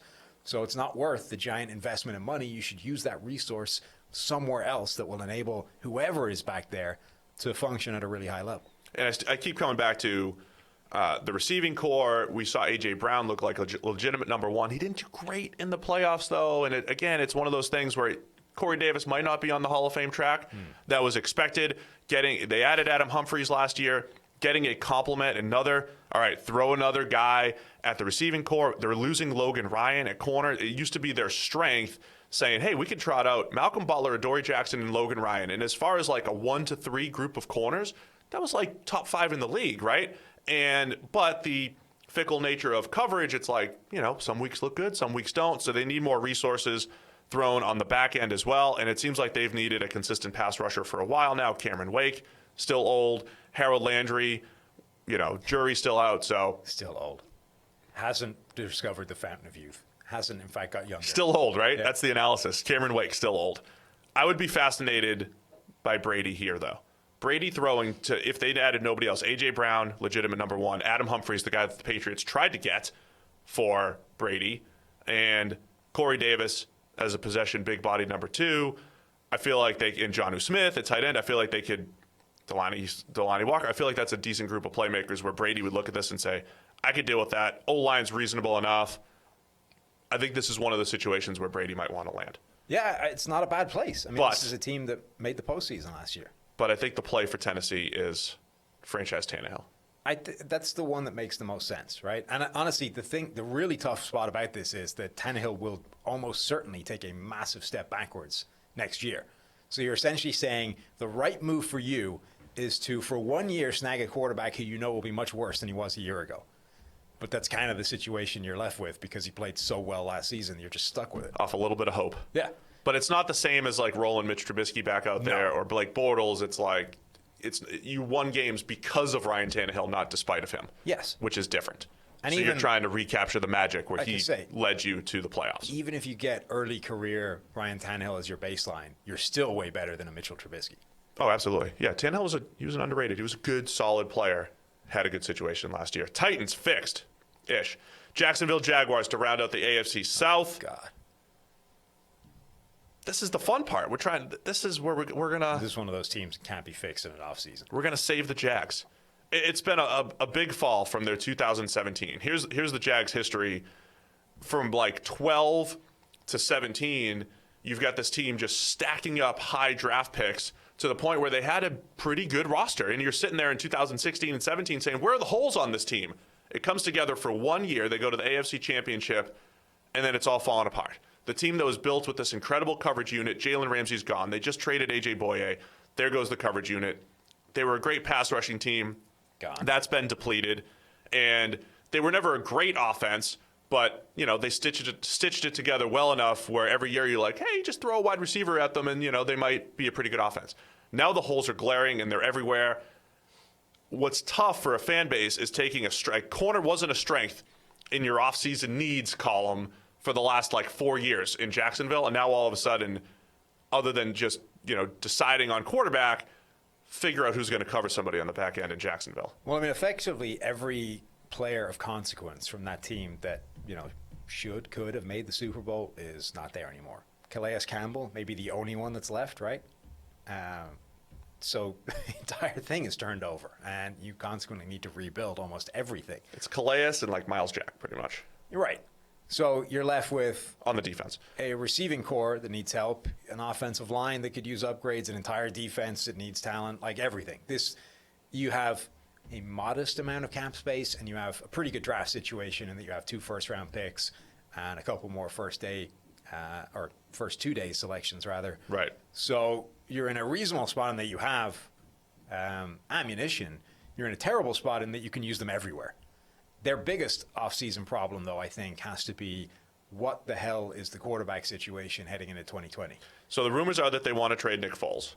And, I would try to see if there's any sort of value there as well. I think they have to just kind of roll with Gardner Minshew. Also, how proactive would you be if you're Jacksonville in, say, the Tua sweepstakes? So you feel good about Minshew. He was our most valuable quarterback last year as a rookie, most valuable rookie quarterback, meaning he graded better than Kyler Murray, graded better than Daniel Jones. Marginally. And by Dwayne Haskins. By a little bit, but he had more volume, and he did a nice job on lesser teams, too. Remember the the fact that the Jags had this not good group of playmakers that he turned into pretty reasonable, too, for a while. There's something to that. Yeah, so he's sample size is obviously an issue when you're talking about these kinds of things. But B, you kind of look at how that season unfolded in that he hit the ground running and was incredible right out of the gate. It's wow, Minshew's actually a thing. Minshew's the quarterback of the future that nobody saw coming. And then you put Nick Foles back in, and Minshew kind of comes back, and it's okay, it's not quite the same. He did slow down the stretch. Right. To the point where I was surprised he actually got the job back because I didn't think he did enough to make the switch. So you're kind of well, okay, now what is he? He's a guy that really was cooking right out of the gate, and then later on, So my point is, feel good about that, and then do you go all in on, say, a Tua with 2 first-round picks? You've got 20 and 9. Is that enough plus something else to get up to 2 or 3 or wherever you need to get a Tua?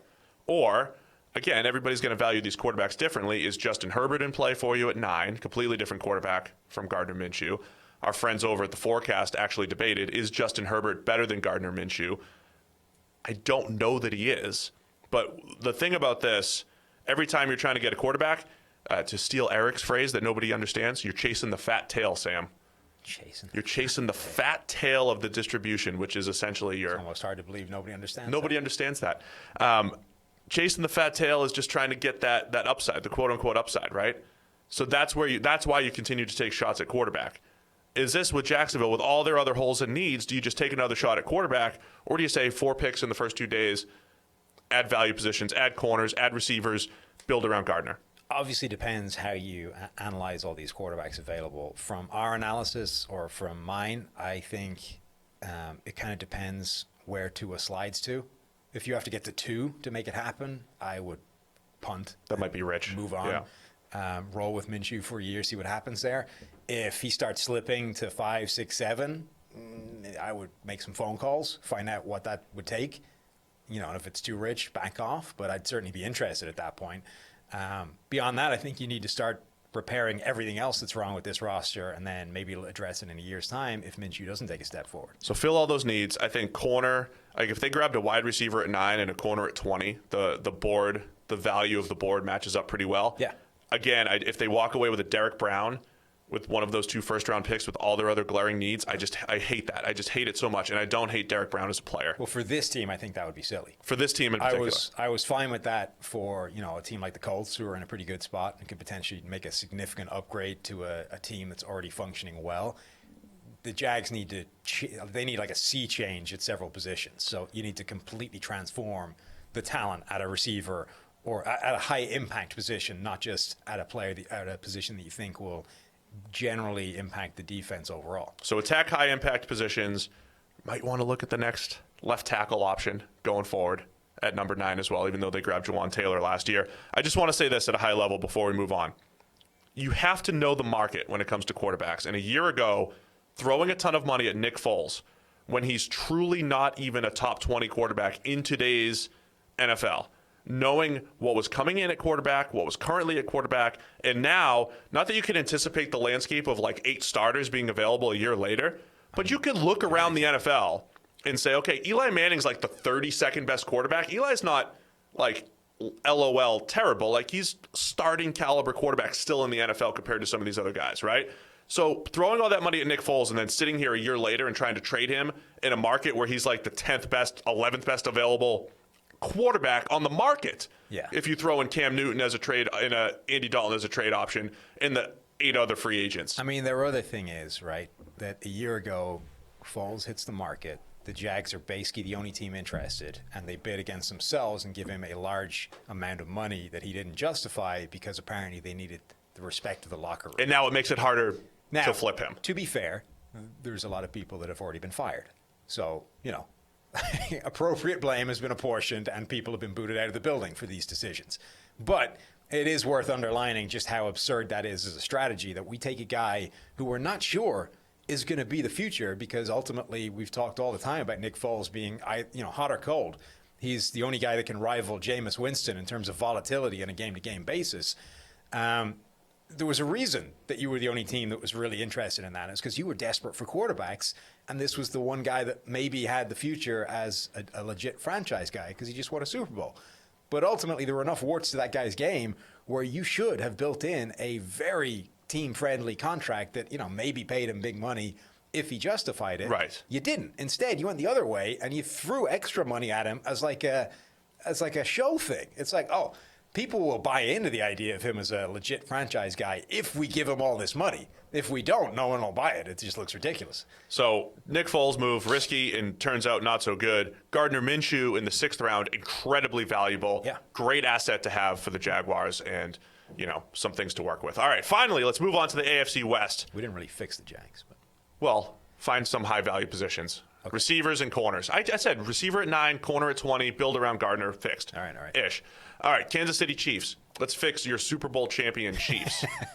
Not everybody's going to get fixed. But if you want to repeat, I think, Bashad Breeland and Kendall Fuller, both free agents.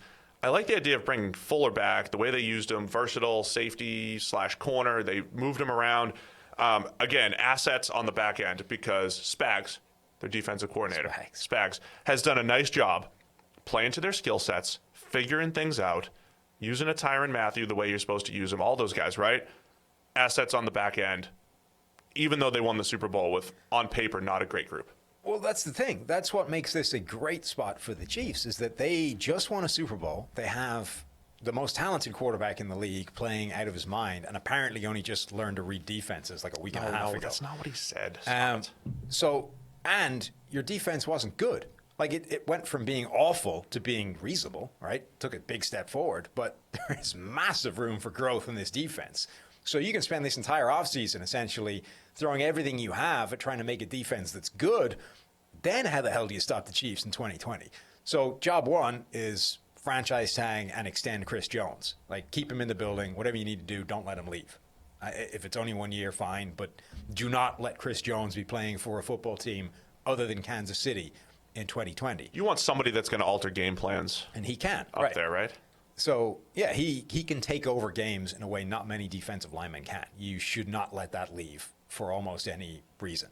And then job two is, as you say, attack cornerback, right? You've got a couple of guys that are hitting free agency. Even if you hadn't, they would be guys you should be looking to upgrade upon anyway. So find yourself some corners, throw resources at it, draft, absolutely. And I think there's room for this Chiefs team to get even better. What if they really try to break the league? Everybody's like, again, when people do mock drafts, it's like, where's the need on this team? Oh, they don't have a name at running back. Let's give them a running back at 32. So we've seen, running backs mocked at 32. And we've seen, people, Eric has come back and said, oh, well, everybody that says this guy's going to dominate, he's going to eat in the Chiefs scheme, right? And that's kind of the point, right? Like Damian Williams ate in this scheme. So continue to just put the next running back out there, let him eat in this scheme. I want to know if you really try to break the league. Sammy Watkins, let him go. Get the next big receiver. Get another one in this receiver-rich class, right? Don't let the league catch up. You're an explosive offense. Don't let the league catch up. You need some, Tyreek Hill's been banged up a little bit here and there. The offense is a little different without him there. You got Mecole Hardman. Get another receiver to add to that mix. Really break the league. Yeah. Well, I mean, as I said, you're never going to be wrong if you take a receiver in the third round. Good, because I suggest it for every single team. Yeah, exactly. So the Chiefs, if they came out of this draft with a second or third round receiver, I wouldn't hate it. I'm saying back into the first, maybe one of those top guys. Go cornerback. Attack cornerback at the top of the draft. The value should be there, I think. You should have some value, and that is, so as much as we talk about, look, let's think long term. At some point, a need is a need, right? And you actually need to attack that pretty aggressively. The Chiefs do not have great corners. They were able to get away with it a year ago by going very game plan specific. But at some point, there's no substitute for actual talent, and you don't have a ton of that on the back end. So get it. Add some depth on the offensive line. I would go second wave of free agency. Sure. As far as the O-line goes, add some cornerback talent. And I'd be intrigued by more playmakers there. I mean, they're another team that should be looking at those reclamation projects at cornerback, whether it's a Ronald Darby, whether, you could bring in a guy like Trey Waynes, who's got some skills but is a limited player. Prince Amukamara got cut because nobody ever values that guy, even though he plays better than most cornerbacks in the NFL. And there are certain guys around the league. Stefan Wisniewski is the guy you keep mentioning on the offensive line. Just bring him in every year. He'll be better than a lot of the other guys. Prince Amukamara and Stefan Wisniewski are essentially the same guy on a different position. I love it. Good call on Amukamara. Absolutely. I like that fit as well. All right, Chiefs fixed. They're going to be repeating. Oakland/Las Vegas Raiders. They're no Oakland anymore. They're officially Las Vegas. No, I decided I was going to wait. When does the league season, the league year officially start? I saw the big board behind their radio road desk at wherever the hell we were just at, the Combine. Right. They're Las Vegas now. It's done. I made my own rule. I was going to wait until the league year started, which is when free agency starts. Unless you have an advertising hoarding behind you that says Oakland Raiders, I'm not buying it. All right, fine. Las Vegas Raiders. How are we going to fix the Raiders? Where do we start here?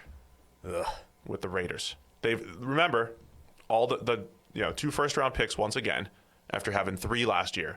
Didn't love the way they went last year. Got to get leadership. Less because of the actual, in part because of the actual players, but mostly because they got our 5th edge defender at number 4 overall. They got a strong safety who didn't play last year. That's not the point. They got a strong safety and they got a running back.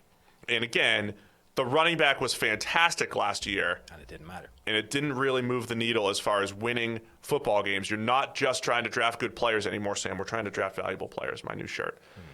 So they need to draft valuable players with their first 2 picks. And I think, again, we come back to receiver and corner as the 2 biggest needs for the Raiders. Receiver, definitely. They did remarkable things given what that receiver core actually was last year. They were helped out massively by Darren Waller coming kind of from nowhere and becoming a really valuable and legitimate threat as a receiving tight end, where he'd previously been a triple option wide receiver in college. Ton of credit for that move. That was outstanding. Yeah, so that helped that offense hugely, but ultimately you're still left with a receiving core that's like Zay Jones, Tyrell Williams, Hunter Renfrow. They need players at receiver. They need guys that can get open. They need impact players. And as we said before, it's a great draft for doing it. So I think that should absolutely be in play for either one of their first-round picks. You should be in a spot to get one of the top wide receivers. You're probably going to miss out on at least one of the whether it's whatever teams I think are probably split on Jerry Jeudy or CeeDee Lamb as their number one wide receiver. At least one of those guys is probably off the board by 12, but you might get the other one.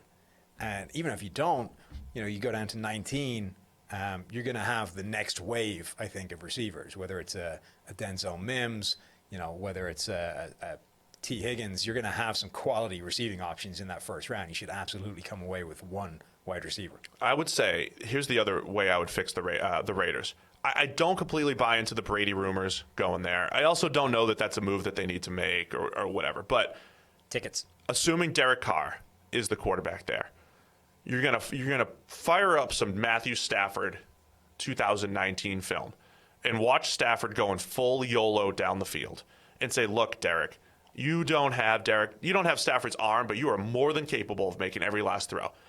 Derek Carr's peaks, which was mostly like 2016 and early 17, right? His peak looked outstanding. His work with Amari Cooper was awesome. Touchdown the field. He can zip it in, the dig, the post, all of that stuff. I want Derek Carr attacking down the field. And you get the playmakers for him to do it. And your offense will be better. And you don't run the offense through Josh Jacobs. You run the offense through Derek Carr attacking vertically down the field because he's capable, and you stop taking a guy who's more talented than Alex Smith and having him play like Alex Smith. You know the song Stairway to Heaven? Yes, I do. Have you seen their quarterback depth chart right now?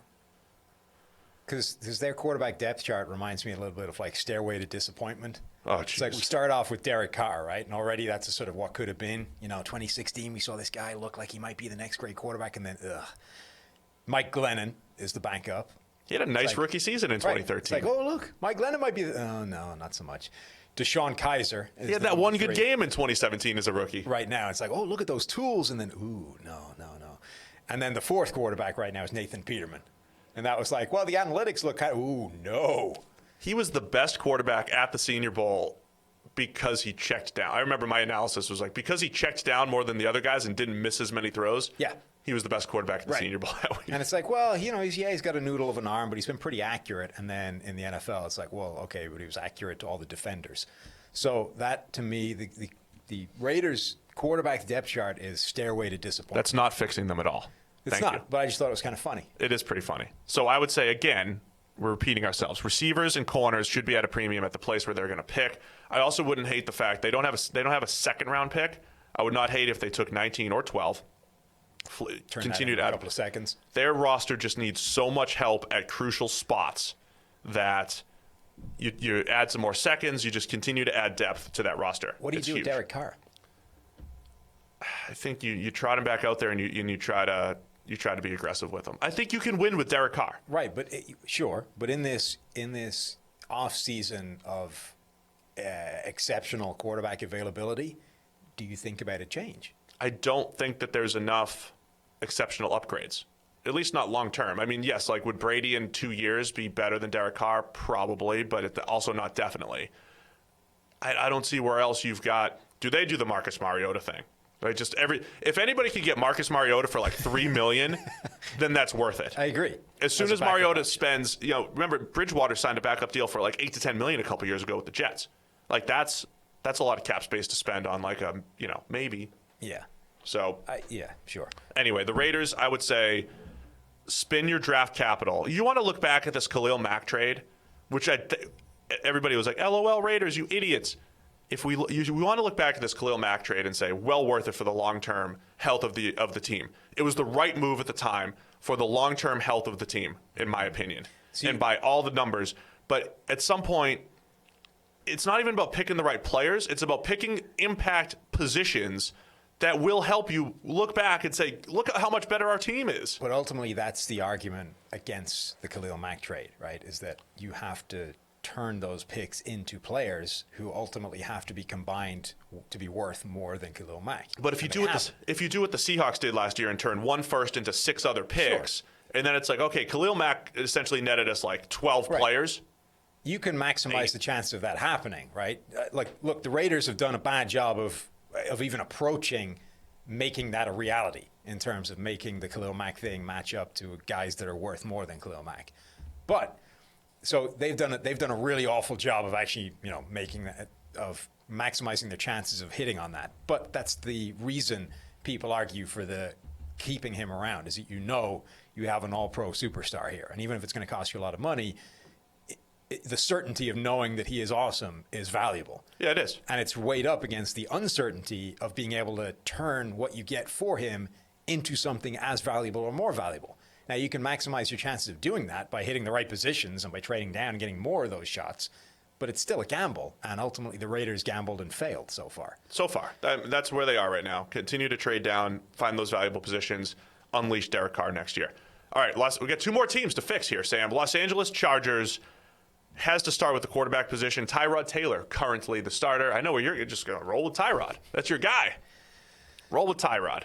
Well, I'm intrigued by Tyrod because he's the quarterback that no one is talking about this offseason. And I can understand why, because when he started last with the Browns, he was god-awful, like abysmal.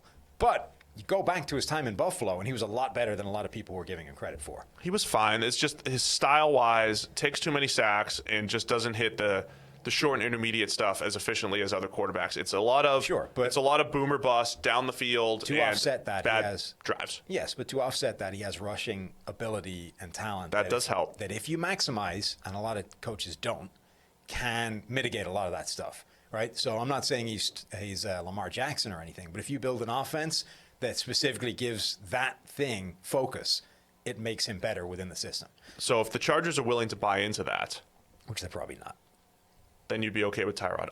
But they really need to go. I mean, look, draft competition by all means, but don't discount the possibility that Tyrod Taylor can be a viable starting quarterback in the NFL again and function. They're sitting there at number 6 in the draft. Mm-hmm.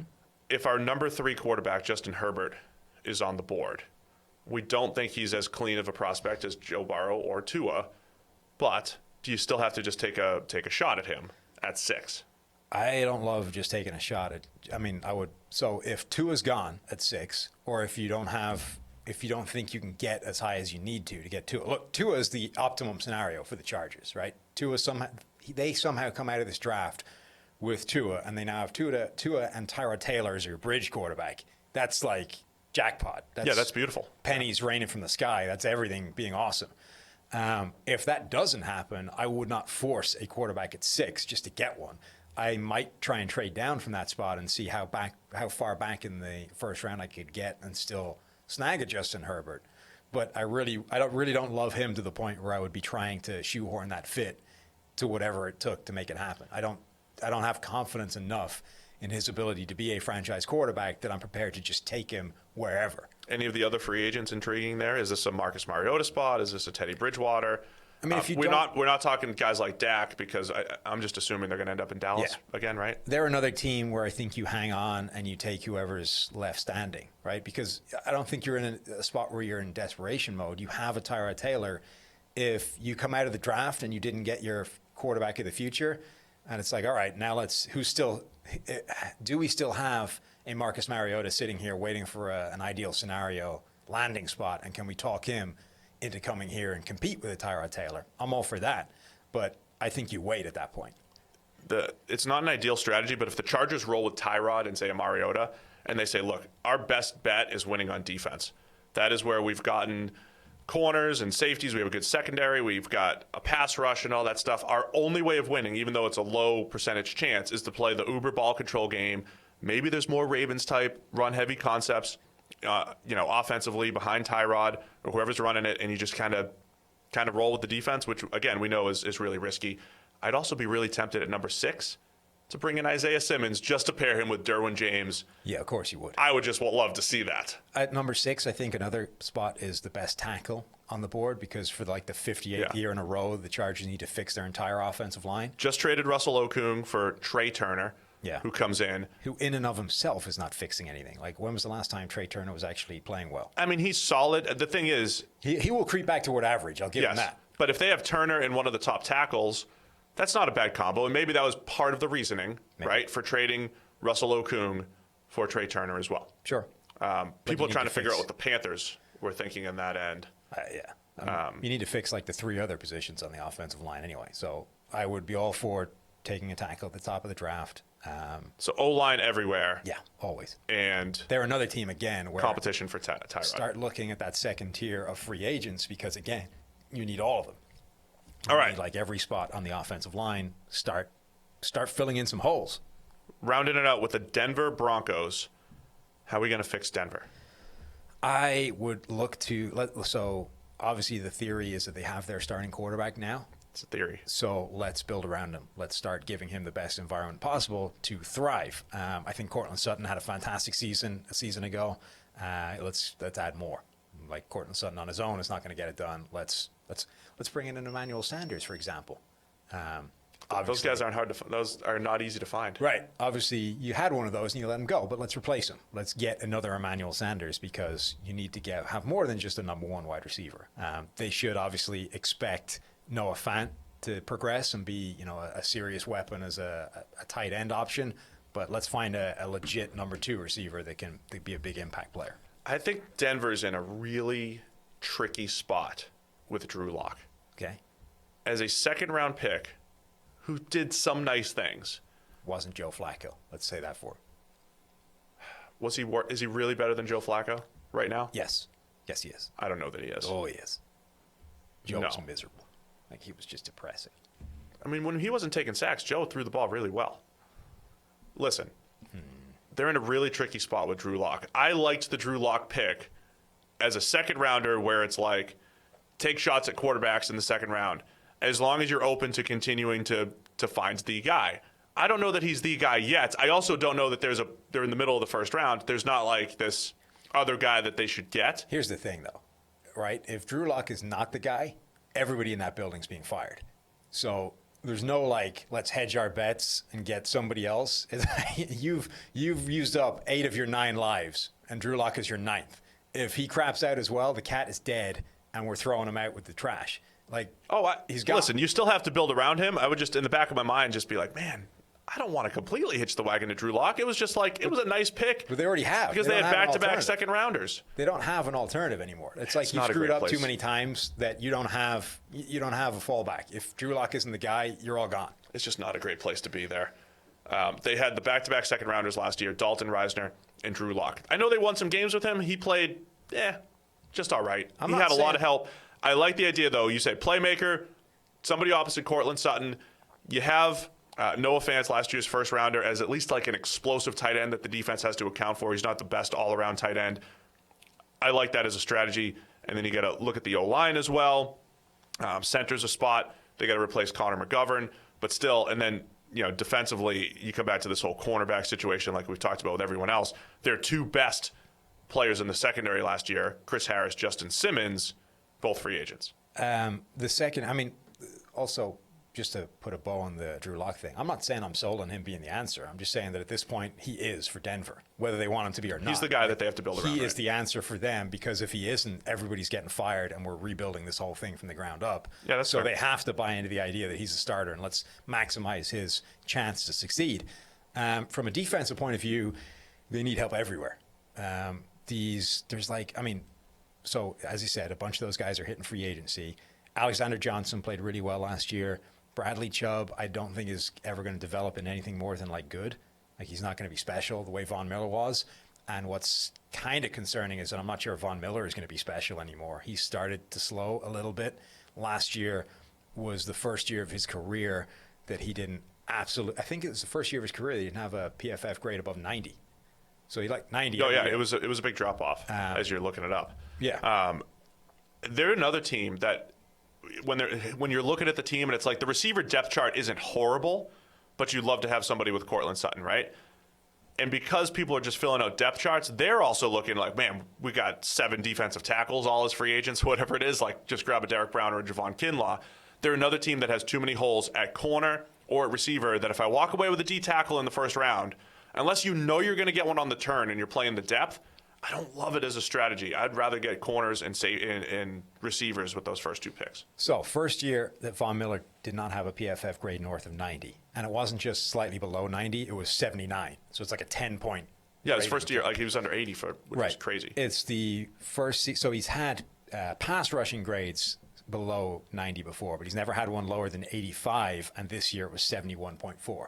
So Von Miller's now 31, had by far the worst season of his career in terms of overall and pass rush PFF grade. Still racked up a bunch of pressures, but obviously they weren't the same level of quality as the pressure he normally gets. So you need to start thinking about what if this is the beginning of the end for Von Miller, if he is on the downswing of his career and he is no longer a special impact, devastating pass rusher the way we have come to expect. Now you need to start looking at his replacement. Yeah, that's not a great place to be in, is figuring out where a superstar edge, your top 2 coverage players in Chris Harris and Justin Simmons, a wide receiver to complement Cortland Sutton, and some O-line, either depth, Ron O'Leary, gone, Connor McGovern, gone, trying to figure out how to fix that as well. Yeah. So I come back to value positions. Start with corners and receivers, work your way down to the edges and the interior offensive linemen. Find some of those bargain basement free agents when it comes to O-line. They've got a lot of salary cap space to spend as well, so they can be a player in free agency and attack this thing on multiple fronts. Give everybody Amari Cooper. Well, look, it's always a nice place to be, right? Having some draft capital and free agent spending money, when you have a lot of holes to fill. So for Denver, I think they need to survey the market. They need to either be in an Amari Cooper sweepstakes or, start looking at your favorite defensive impact player, start attacking multiple spots in terms of the mid-range guys, and in addition to, plugging some holes in the draft.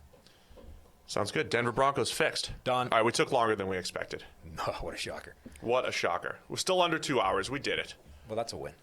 We're going to hit the NFC next week, Thursday, later in the week. So there you go. AFC teams all fixed in 5+ minutes. Yeah. Or more. On Thursday, 5+ or more. I will be wearing more than a T-shirt because it's an ice box in here right now. It's freezing. Yeah, you've been cold this whole time? Yeah. Not great. Really cold. Anyway, so Thursday, we'll hit the NFC. Next week, free agency. It's going to be crazy. The only place to go keep up with everything. The content at pff.com has been fantastic. If you are a subscriber, a lot of our best stuff is behind our Edge and Elite paywall. So be sure to sign up so you can see some of the best stuff being written. And we're going to be covering free agency wall to wall. So stick with us the entire week. Mm-hmm. Sound good? Yeah. That's all. We're out.